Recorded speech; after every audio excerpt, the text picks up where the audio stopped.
The vast emptiness of space was broken by the appearance of 5 colossal vessels, their hulls bearing the insignia of the United Earth Fleet. Captain James Miller stood on the bridge of the UEF Thunderchild, the flagship of humanity's first deep space diplomatic mission beyond the solar system. "Approaching the coordinates for the meeting, sir," reported Lieutenant Davis from the navigation console. "The Galactic Council vessels should be visible on our sensors shortly." Miller nodded, his weathered face reflecting both apprehension and determination. Humanity had only discovered it wasn't alone in the universe 3 months ago when the Galactic Council had made contact. This meeting, this formal introduction of Earth to the interstellar community, had been hastily arranged after initial communications. What the Council didn't know was that humans had decided to arrive in their warships. "Visual contact established," announced Commander Wilson, the ship's tactical officer, putting it on the main screen. The massive display at the front of the bridge flickered to life, revealing 7 sleek vessels that seemed to shimmer with an iridescent glow. They were beautiful, artistic even, with flowing lines that made them appear almost organic. Miller straightened his uniform, opened a channel to the fleet he ordered. When the communications officer nodded, he continued, "All ships maintain formation.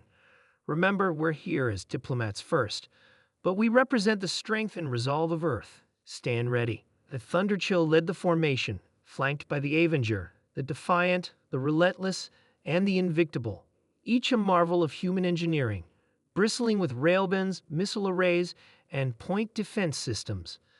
They weren't the prettiest ships in space, but they were functional, imposing, and unmistakably built for war.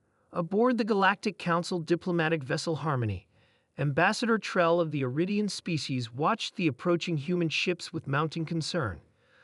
"Those aren't diplomatic vessels," he said, his 4 eyes blinking rapidly in succession. "Those are warships." His aide, Vex, analyzed the data streaming in.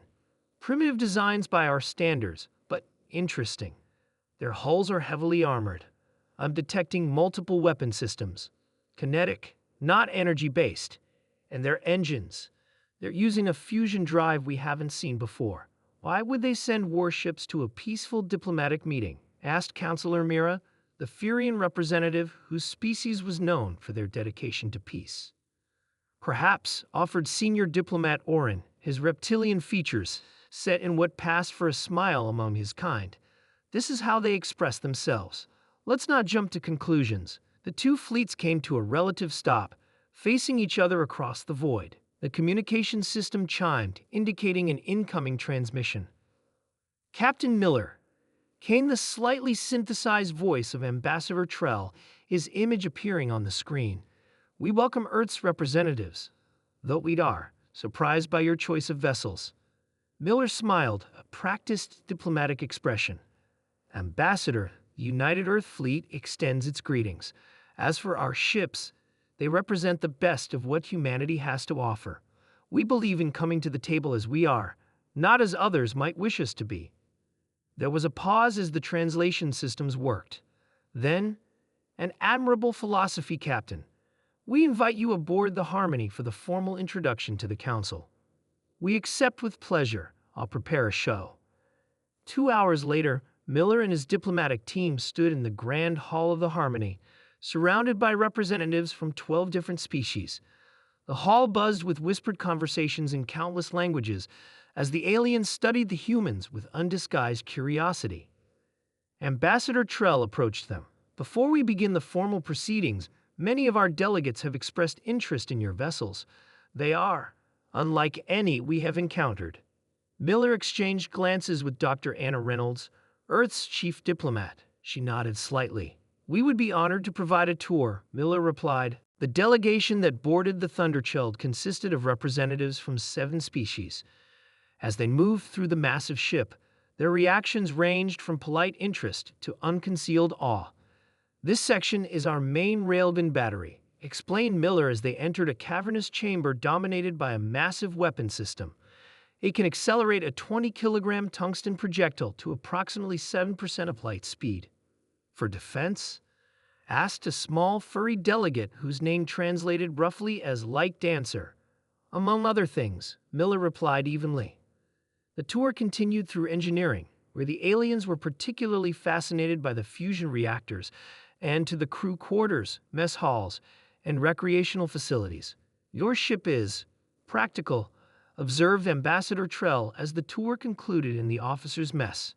Everything serves a purpose. That's humanity in a nutshell, Ambassador, said Reynolds with a smile. We're practical people.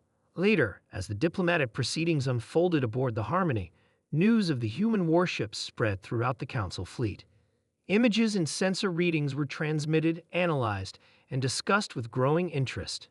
In a private chamber, the Council's military advisors gathered. Their technology is primitive compared to ours, said General Drix, a veteran of the Krellin conflicts. But their approach is intriguing. Explain, commanded High Counselor Zhen. Their ships aren't built to be beautiful or comfortable. They're built to survive and to fight. The redundant systems, the thick armor, the emphasis on kinetic weapons that can't be easily deflected by our standard energy shields. They've developed along different lines than any species we've encountered. Are they a threat? Asked Jen. Drix considered. Not yet, but given time and access to our technology, they could become a formidable power. As the diplomatic summit concluded, Captain Miller stood again on the bridge of the Thunderchild, watching as the Galactic Council ships prepared to depart. Message from the Harmony, sir, said the communications officer. Ambassador Trell sent his regards and says the Council looks forward to further discussions. Miller nodded. Send our thanks and best wishes. As the alien ships disappeared into the darkness, Commander Wilson approached. Do you think we made the right impression, sir? Miller watched the empty space where the Council fleet had been. I think we showed them exactly what they needed to see, that humanity comes in peace, but we're ready for whatever the universe might throw at us. The Thunderchild turned back toward Earth, its massive engines flaring to life. Behind it, the rest of the fleet followed in perfect formation, 5 warships carrying the future of humanity among the stars.